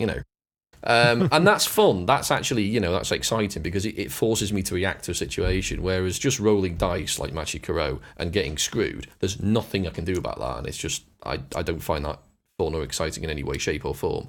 But we've gone full circle. We've gone almost the other way on this game because there's almost no randomness. And again, it sounds weird because I love Euro games with very little randomness in it. It just feels a bit laboured. It's almost like he's taken something like Gloomhaven or Descent or Deep Madness or almost any other dungeon crawler you can think of and made it more faffy or more... What's the word? Mantronic. where you're part of the machine turning the handle sort of thing. Almost, but it's almost like it's not faffy, but clunky. That there's things there for the sake of it rather than to aid the way the game operates. I mean, the rondelle's a nice idea, but it can get really frustrating because in most games you will try, I mean, especially games that you think I can move around a map with relative freedom, obviously within the confines of the map or the movement of the characters or whatever. You'd kind of think, well, I want to go over there. As Steve mentioned earlier on, want to move and attack or move and jump or run and hide or whatever it is. You have a relative amount of freedom in the actions you take. However, with this, because you're limited by the rondelle, you're kind of unnaturally forced to do specific actions because you don't have enough action points to get all the way around the rondelle, for example. So you'll like move once and then you'll attack and then you might rest because you don't have enough action points to get back to moving again. And it's almost like, well, I've got this little sequence of events. And I can kind of see, I think, what the designer's thinking of doing is that if you can somehow manage to synchronize that clock, if you offset each character by one spot, you can time it right so that each of those characters can do the right thing at the right time. But again, that basically comes down to solving the puzzle. Can you get that sequence of events in the right situation to then go, right, you do that, you do that, you do that, you do that. Bang, bang, bang, bang, bang, bang, bang. Problem solved, game over. But again, to me, that's not fun. Or not as fun. It's weird to listen to you guys describing this because it doesn't make sense that this isn't fun when other games that do exactly this thing, that you're trying to program an engine of some sort so that you get the optimum result, is the thing that you enjoy. It's about theme. Yeah, okay. So think about this. This is a dungeon crawler, so this is your kind of Dungeons and Dragons kind of thing. You're killing cultists and demons. Think about those moments. And let's use D&D as an example because mechanically we three of us are really familiar with it. There's that point in that game where you do that awesome thing. You go, right, I'm going to go forward here. I'm going to use my bonus action to set up this, and I'm going to attack with advantage because I've used my inspiration. Oh, I've rolled a 20. Yes, I do 40 damage to the demon. It goes down in one fell swoop. Or more realistically, right? I'm hidden, I'm safe, but something's just squashed me with a boulder, I'm dead. Crap. But you know how that's narrative. Yep. You're telling an adventure, you're telling a story. This feels almost like it's setting a clock or programming. So building your engine and making a program is great in a game like Anachrony, where you are trying to manage an economy. You're trying to balance your books. This isn't a game where I'm trying to balance my books. This is a game where I'm trying to splat demons and demon and cultists. And this is the type of game that theme really does win. Because you want the atmosphere, you want the feeling that I'm in a corridor and I'm going to beat the crap out of something. Maybe I need to push my luck once or twice, or maybe I'm going to get kicked in the balls and I'm going to be down for 2 turns and everyone has to rally around to help me out. But that's part of the appeal of these sorts of games, or at least it is to me, that you have that swing every now and again that you have to deal with. It's that random situation again that you have to deal with every now and again, and I don't mind that personally. This feels, I mean, other than the deck of cards where you're doing the combat and all of a sudden the enemy gets a +5 and you get a -1 and you're down on your arse, but you can't actually do that much about it because the rondelle limits your reaction to that. It's like, oh, well, what do I do now? I can attack. Well, okay, I've got an attack of 2 because I've just been beaten up. And I can't heal because I'm too far away for a rest, and I have no cards in my hand. What the hell do I do about it? Bugger all, it would seem. And that's the bit, I think, as I said before, it's gone too far into Euro territory, which I know sounds very incongruous for me to say, but I think it's the wrong kind of game to be a Euro. Interesting. I think you need to play it. It's not by any means a bad game, and this is the weird thing about it, because you can play it and you can see exactly what the designer is trying to do here. You can see that he's trying to make this mechanical system which turns it Andy says it's turned it into a puzzle, and I think that's the entire intention. The rules for placing your miniatures, the rules for range, and that is all to do with you working as a team and carefully planning each round to get the optimum move out of each round. It lacks some of the excitement because, as I said, the scenarios all seem to be a case of getting from A to B. You're dashing from the entrance to Tesco to your car as quickly as possible without getting run over. And the way the mechanics run suck a little bit of that energy and fun out of it. There is certain elements of this that remind me a little bit of Mechs versus Minions. Mechs versus Minions, you can, to some extent, plot out the optimum way to get the best out of your collective team. So you're programming your robots, you're working out what sequence people need to do, and he needs to go over there and turn this way and then shoot those minions so that those ones are dead, which means that these ones aren't going to kill us over this bit and the bomb isn't going to explode in this turn so we can survive for one more round. And then we can do it again. But you can just program it out step by step. The thing that it does have is a timer in it. I wonder if this game needs a timer. Oh, no, it does. It has a timer of sorts in that the threat meter. If you don't kill those cultists as quickly as possible, the threat goes up. You get and then the bigger and bigger demons turn up and they kick your ass quickly. No, I mean as in an egg timer that prevents you from having all the time in the world to program it to perfection. As I said, I think that's what the gamer wants. I think the designer wants. He wants you to sit there and plan out this move carefully and think about the logistics of it. Now, neither of you two have mentioned this game yet, because this game sits in another game's shadow. And this other game casts a big shadow because it's in a big box. Gloomhaven. Yeah. Yeah. Because there are a lot of similarities between this game and Gloomhaven. Gloomhaven is again trying to do a similar thing. This aspect of diceless actions, Euro design elements in a dungeon crawling game. Mm-hmm. And this Perdition's Mouth struggles because it is competing in the same market as Gloomhaven, and unfortunately, I have to say, Gloomhaven outclasses it in a lot of aspects. I would certainly say almost all aspects. Unfortunately, the problem is it is just in the unfortunate position of having been compared to Gloomhaven, and it isn't going to win. That's the problem. As Steve says, it's not bad. It's like Gloomhaven has almost been polished to a mirror shine in almost every aspect. It's got a really great story. It's got a campaign. It's got, you can build a different map. So you're never going to, obviously with the campaign, they are defined. But in essence, the maps aren't going to be the same every time. Every map's different. Whereas with the boards, you are limited physically to 8 maps that are the same, broadly speaking. But the freedom of movement and the slight ability to dick over your opponents gives Gloomhaven that slight appeal, that slight edge, that slight unpredictability about it that I think really does make a dungeon crawler.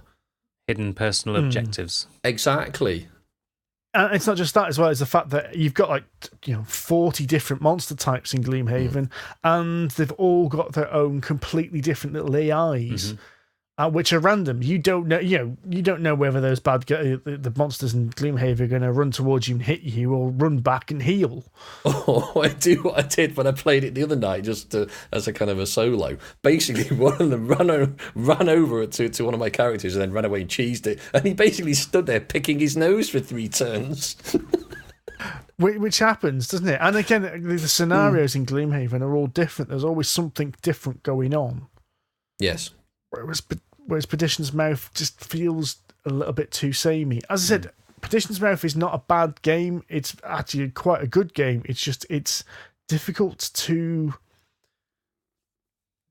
get your head around kind of the style and that the mechanics and the theme don't quite seem to match. Yes. Fully, if that makes sense. I think you need to play it, John. I mean, I know you want to play it, but I think if you play it, you'll get a better understanding of what we're talking about. And I do wonder whether I need to play it a bit more as well. Well, we probably all do. I mean, you've played it, 5-6 times now. I've only played it the once. Yeah. So obviously I've just seen it the one time. But I don't know, it just felt a bit rough to me compared to other dungeon crawlers. It feels a bit, I'm not going to say unfinished, but a bit green almost. Yeah, I know what you mean, yeah. Not bad, and I think it will certainly appeal to a certain type of gamer.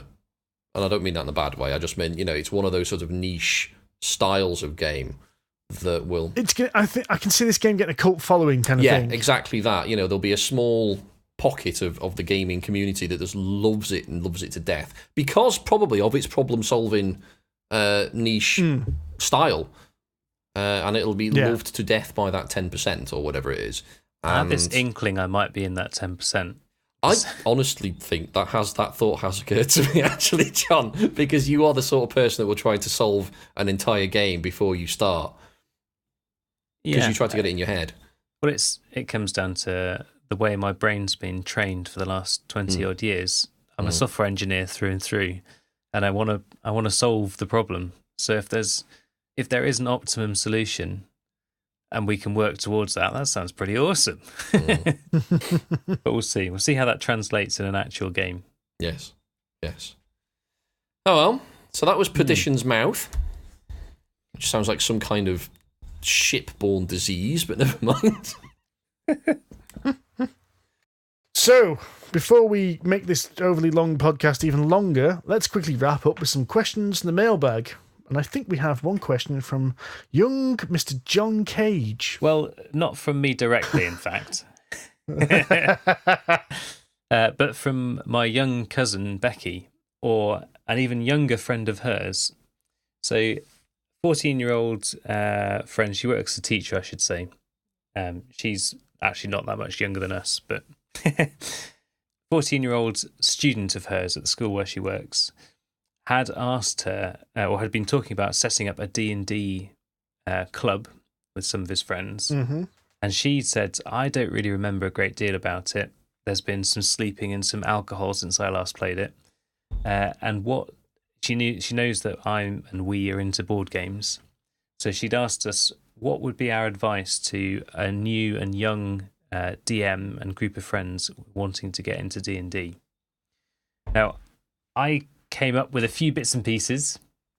So I know you guys are super DM side of these things. I've probably been more of a player, certainly recently, on some of this stuff. So let me kick off with a few bits and pieces that I suggested to her. So above all else, enjoy yourselves. And the DM's rule is final. They will be your god. If you spend your entire session just arguing with the DM, no one's going to have a good time. On the other hand, if you want to be a decent DM, don't be a complete dick. If you just spend the entire session killing your players, they're not going to enjoy it either. There needs to be some pressure, but you don't want them to just feel like they cannot really affect this and they're going to just about survive for the entire session, every session. So this was questions on not what to get or where to start. This was more advice on actually how to run the game, was this? Bit of everything. So that was one. That was my first point.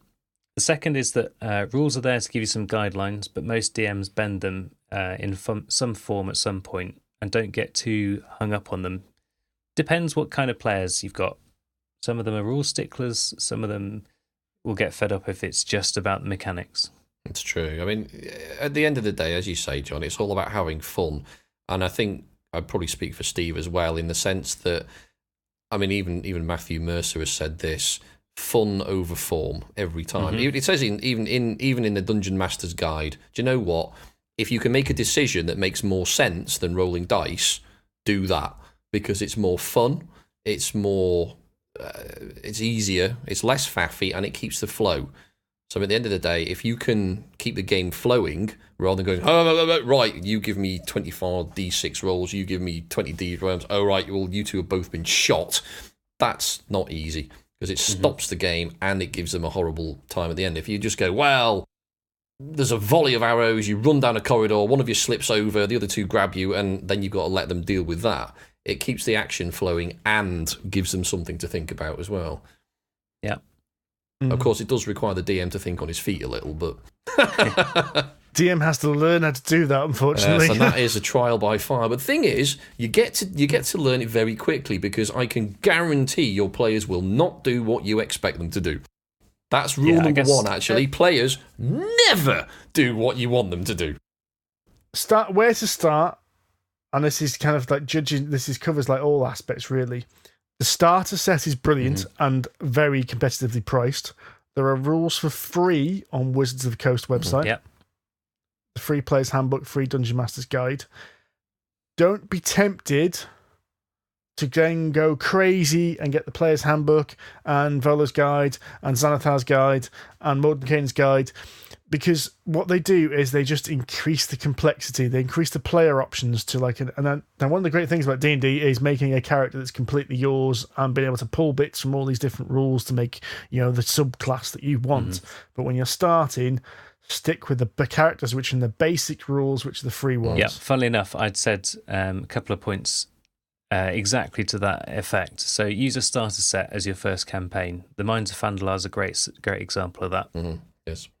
And secondly, pick a range of characters and make sure I'd suggest they make sure they include at least one meat shield, so some kind of fighter barbarian type, someone with a decent charisma so you can try and talk your way out of situations, and someone with at least some magical abilities. If you get those three things in there, maybe someone with stealth is quite handy, but those three things, you'll be able to get a really good taste for what D&D is about. Fighter, rogue, cleric, mage. That's your four, basically. If you can get them in. That's a classic. That's a classic four, it is, isn't it? Yes. That would make for a good varied party. It would, and at some point, all of those skill sets will probably be used. You'd like to think. The other place to look for adventures, which I actually think I didn't like them at first, but I've grown to really love them, is the D&D. I think it's the Adventurers Guild. Now, what this actually is this is the adventures they run as part of organised play. So it's Friday. I know it's Friday Night Magic. I can't remember what night is officially Wizards of the Coast Dungeons and Dragons night. But if you're in a store or an event, they do these adventures which are handed out, and they're quite bare bones. And you can buy all these adventures from the DM's Guild, and they're like £2 each or something like that. And in fact, the first adventure you guys played was one of these adventures. Yeah, okay. The first adventure you played in the campaign was one of these. Excellent. And I think they're really, really good because they are really, really bare bones. They are like, you will have this encounter, you will have this encounter, you will have this encounter. And it's maybe like a sentence or two on each. And the reason why they're so short is because they're designed to be played in a store in one evening. Yeah. They're designed to be played in like 2 hours. So there's and it follows basically, there'll be at least one social encounter, there'll be at least one combat encounter, there'll be something you've got to do to complete the adventure, and that's basically it. But I'm advised actually looking at these if you're an advanced DM as well, because they are so bare bones that if you're an advanced DM, you can take these wherever you want, and you can pull one of these out your back pocket when someone does something. Yes, almost certainly. Yeah. When the adventures go, let's go into the Arcane Brotherhood's Guild and talk to them. Whoa, wait a minute, hang on, that's an entire tower. You've got me thinking about it. That'll do. There we go, tower. Yeah, I spent ages making the guards impenetrable. What do you mean you want to go back there and give it another shot? You can't go that way. We've got a wish spell now. Oh, shit. But what they do as well is if you're a new DM, is they're very, as I said, they're very, very bare bones. They're very, very straightforward, which means you can just teach. And they're designed for playing in the store to bring new players in as well. So you can teach new players pretty quickly. Yes. The one last piece of advice I'll give is, as a character, as a player, don't be afraid to make a tit of yourself. Don't be embarrassed to put on a voice or act the go or just, basically play act your character, because that's the whole point of the game. And if you start doing it, the chances are everyone else will too. Yeah. And I would also, but as I said, to counter that, don't feel like you need to have to put on a silly voice. Yeah, absolutely. The only thing, I mean, we enjoy it more because we do put silly voices on, but also don't feel pressure that you have to. But just make sure the DM is aware of when you're talking and when your character's talking. Yes. Because I know players that will go, I am Thilbybold and I will say this because this is what my character says, kind of thing. And I'll know other people will go, well, my character asks them about this. And they'll do kind of a more abstract conversation rather than just having a conversation. And both are perfectly acceptable. And you as a player and a DM have to work out what you are most comfortable with. Some of us just go, we're on the tour. Yes. So don't be afraid to put on a silly voice and have a real conversation. But if you are self-conscious, don't be worried about it either. Indeed. It'll come with practice. I mean, to fall into a character. I mean, John is probably the best way to describe this, is because you're playing two characters now, and they're very, very different. And you've commented when you've taken some time away from one of those adventures, it's actually harder to slip into that other character if you've been playing one of them more. Yeah. You find that So one other thing I was going to mention to my cousin Becky is that as a player, one thing that can massively help you kind of get into the heads of your player and how they should react in different situations is to write a little bit of backstory. And as a guideline to writing that, the rules that kind of help you put together a character in the first place give you some things like your traits, your bonds, and your flaws, which will give some flavour to the way your character might react. If you start with those as the first thing that you do, it'll help shape the rest of your character. So if you write a backstory based on that, this is why, this bard is particularly angry against all the nobles, and that'll be something that he plays up to. It'll be something that will come up in your games, and it's good fun to kind of play up to that as a player. I actually prefer making characters backwards to what it says in the book. Mm-hmm. Because the traditional way of making a D&D character is you start with stats, then you choose race, then you choose class, then you choose equipment, then you choose backstories. And I actually think it's more fun to work the other way. Start with a backstory and then work backwards. And the last thing you do is the stats. Yeah, I almost agree with that as well. It's pretty much I'd built Arrakis in my head before I'd made him as what he is. And then I essentially just chose the character flaws and traits that seem to suit the sort of person that he should be, and there's nothing to say you can't do that. Yeah, and if all else fails, steal. Yes. There's tons of stuff out there. There's great guides on the internet on how you can optimize a character, but I'd say don't get too hung up on that at the start. Oh no, I was going to say steal things like, right, I want to play Hellboy. Yeah, okay. So what's Hellboy? Hellboy is a tiefling barbarian. There we go. There's our starting character. Bang, done. Exactly. It's wonderful. So the other thing I'd suggest is if you're coming together as a group for the first time, there's an excellent podcast, our sister podcast, as I like to think of them, called The Secret Cabal. You mean our bastard cousin from across the pond? Something like that. Brother from another mother.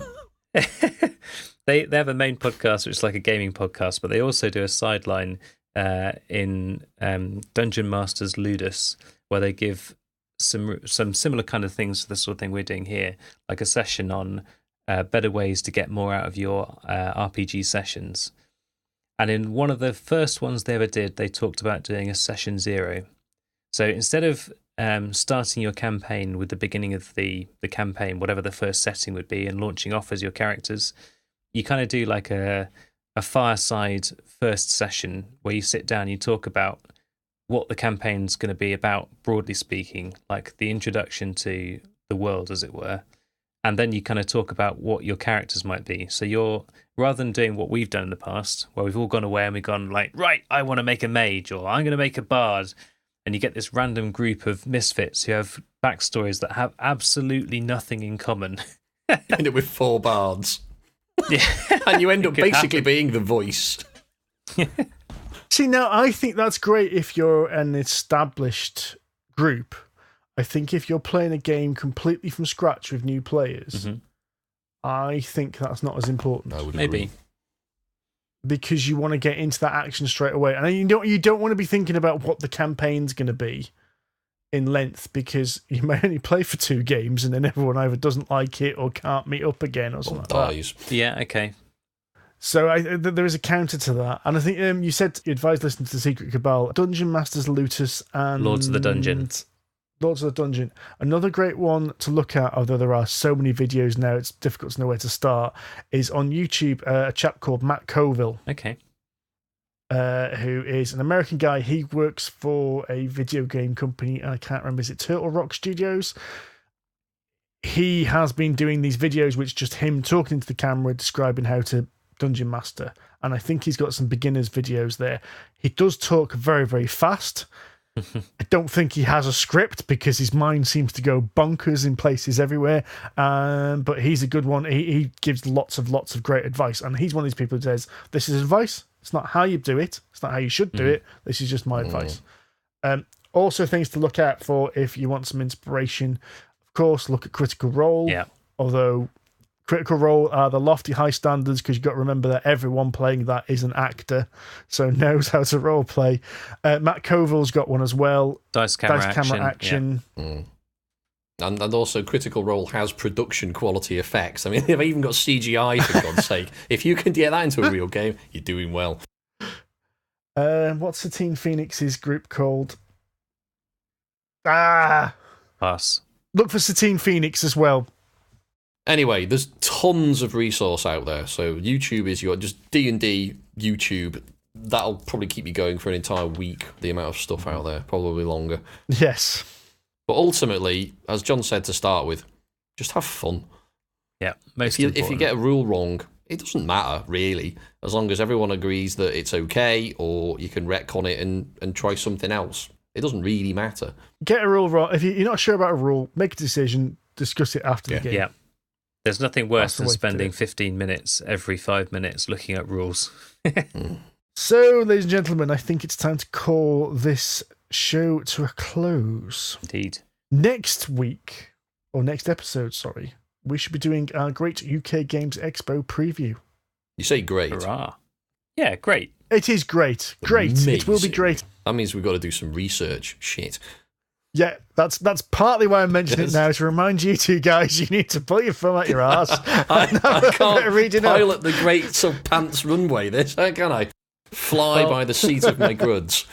To be fair, I was trying to get you guys to play some games with me Friday, but since you're both too bloody busy, I'll spend it researching games instead.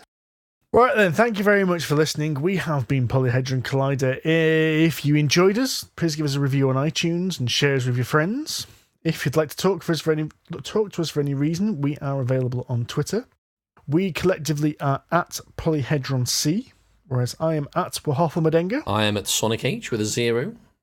I'm at John_Cage. You sure you want to keep that Twitter handle at the moment, Andy? Oh my travesty God. That is the Sonic trailer. I haven't actually seen it, thankfully, but I looked at the picture and went, no! There are bits of that trailer I thought, I kind of want to watch this, and then Sonic appeared again and went, nope! Nope, nope, nope! Nope! You need to watch the trailer just once, just so you know just how bad it is. God. If you'd like to discuss some board games, we're also on Facebook at Polyhedron Collider, and we have a guild, the Board Game Geek Guild 2726. If you've enjoyed our chat about D&D and you'd like to see us put that into action, every Thursday we run some D&D sessions with Steve as our host, and either myself or Andy and a group of misfits playing the roles of, well, basically a bunch of idiots. Then you can find us on twitch.tv/Polyhedron Collider, and whenever I pull my finger out my arse, a few days later on youtube.com/user/Polyhedron Collider, as well as finding the regular podcast there as well. And until next time, where, as I said, we will have our UK Games Expo preview episode next time, and then after that will be the download of all our thoughts from UK Games Expo. And then after that, hopefully normal service will be resumed. But until then, tatty bye. Tatty bye. Catch you later.